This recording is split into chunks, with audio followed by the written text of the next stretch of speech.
दोस्तों, मेरे YouTube channel Cosmic Health Care Centre में आपका बहुत बहुत इस्तकबाल है। आज मैं एड़ियों की हड्डी में दर्द से मुताल्लिक वीडियो लेकर हाजिर हुआ हूँ। इस सिलसिले में आपको समझना यह है कि इंसानी जिस्म पूरा का पूरा हड्डियों का ढांचा है और हड्डियों को अल्लाह तबारक व तआला ने कैल्शियम से बनाया है और कैल्शियम के ऊपर फिर गोश्त को चढ़ा दिया है। तो ये गोश्त हमारे जिस्म को एक शेप देता है, एक शक्ल देता है। तो हड्डियों का दर्द क्यों होता है? खासतौर पर एड़ी की हड्डियों के दर्द की बात मैं कर रहा हूँ कि पांव के नीचे पिछली जानिब जो हड्डी होती है, नुकीली होती है, उसको हील बोलते हैं। उस जगह पर जब कैल्शियम जरूरी मिकदार से ज्यादा जमा होने लगता है, तकरीबन आधा इंच के अड़ोस पड़ोस में जमा हो जाता है, तो फिर उसमें दर्द शुरू होता है। वो हड्डी बढ़ने लगती है और उस हड्डी के ऊपर एक बैंड होता है, एक गोश्त की परत होती है, उसको बैंड कह लीजिए आप। जब ये हड्डी बढ़ने लगती है तो उस गोश्त की परत में खिंचाव होने लगता है, लचीलापन कम होने लगता है, जिसकी वजह से उसमें सूजन आ जाती है और दर्द शुरू हो जाता है। दोस्तों, मैंने अभी अर्ज किया कि कैल्शियम की ज्यादती की वजह से हड्डी बढ़ने लगती है और हड्डी बढ़ने की वजह से उस पर लगे हुए गोश्त के बैंड में फ्लेक्सिबिलिटी कम हो जाती है, जिसकी वजह से सूजन आ जाती है और दर्द शुरू हो जाता है। तो इसके अलावा भी कई वजूहात होती है। अगर कोई लंबे वक्त तक खड़े रहने वाला काम कर रहा है तो भी इस आरिजे में मुब्तला होने का इम्कान है। यूरिक एसिड बाज़ वक्त बढ़ जाता है, उसकी वजह से भी इसमें दर्द हो जाता है। बहुत ज्यादा एक्सरसाइज करने वालों को भी दर्द हो सकता है।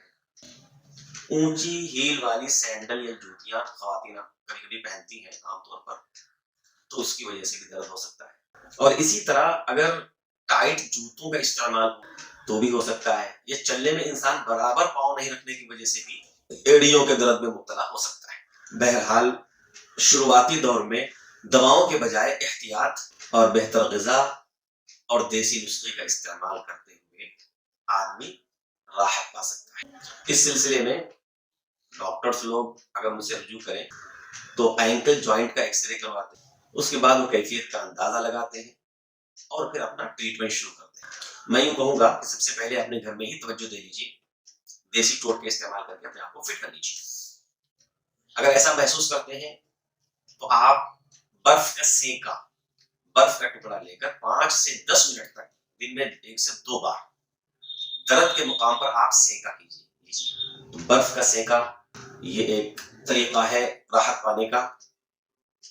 और दूसरे आप ये देखिए कि आप जो जूते इस्तेमाल कर रहे हैं वो टाइट तो नहीं। मैं तो इस सिलसिले में मशवरा दूंगा कि मार्केट में थोड़े से महंगे सही लेकिन मेडिकेटेड शूज मिलते हैं, आप उनका इस्तेमाल कीजिए। और अगर इस तरह राहत मिल जाती है तो बहुत अच्छी बात, लेकिन अगर इस तरह पूरी तरीके से राहत नहीं मिलती है तो आप देसी नुस्खा इस्तेमाल कर सकते हैं। और वो देसी नुस्खा, हल्दी आधा चम्मच आप ले लीजिए और गेहूं के दाने के बराबर चूना ले लीजिए, उसमें थोड़ा सा पानी मिला लीजिए, उसको अच्छी तरह से फेंट लीजिए, फिर उसका लेप आप दर्द के मुकाम पर लगाइए, लेप कीजिए। और उसके बाद एलोवेरा की एक पत्ती लेकर दरमियान से उसको काट लीजिए और अंदरूनी हिस्सा उस दर्द के मुकाम पर लेप के ऊपर रखकर कोई सूती कपड़ा या पट्टी बांध लीजिए और ये रात में अमल कीजिए और सुबह उठकर गुनगुने पानी से अपने पाँव को आप धो लीजिए। थोड़े दिनों के इस्तेमाल से इंशाअल्लाह आपको राहत मिल जाएगी। दूसरा एक देसी नुस्खा है,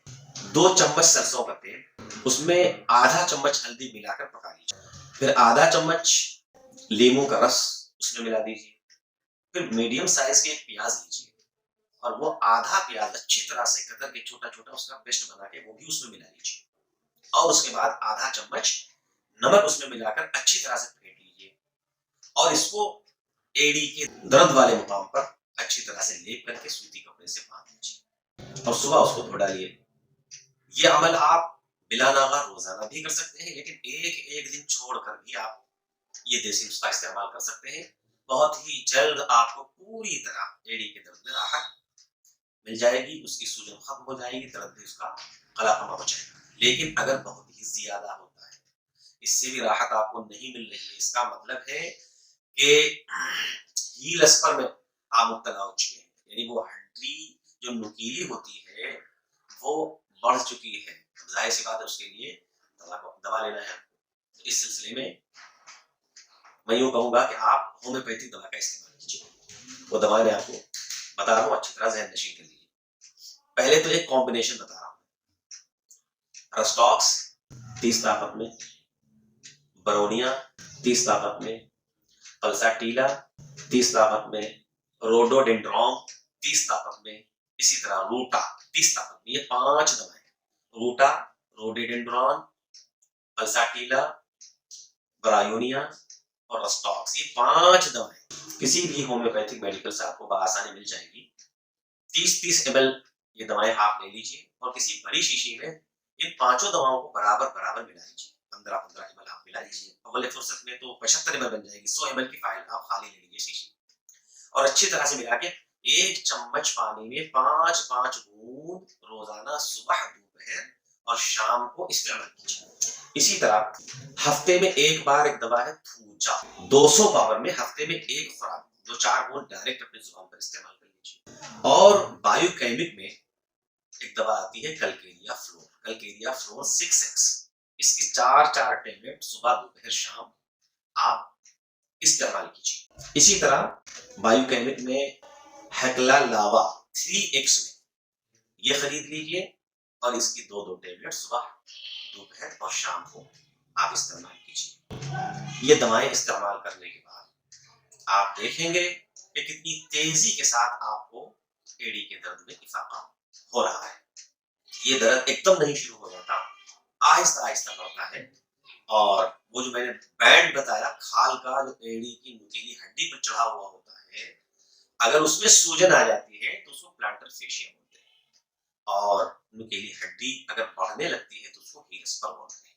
बहरहाल बड़ा खतरनाक दर्द होता है, चुभन वाला दर्द होता है। इंसान खासतौर पर जब सोकर उठता है और अपने पाँव जमीन पर रखता है तो उसका पाँव जमीन पर रखा नहीं जाता, इतना ज्यादा दर्द होता है। और आहिस्ता आहिस्ता फिर वो दर्द जब वो चलने फिरने लगता है तो खत्म हो जाता है। बहरहाल बड़ी मुसीबत वाला दर्द होता है। ये देसी नुस्खे और ये तदाबीर और ये इलाज आपके सामने रखा। आज के लिए बस इतना ही काफी है। अल्लाह आप सभी को, हमको सेहतमंद रखे, तमाम बीमारियों से महफूज रखे, आमीन।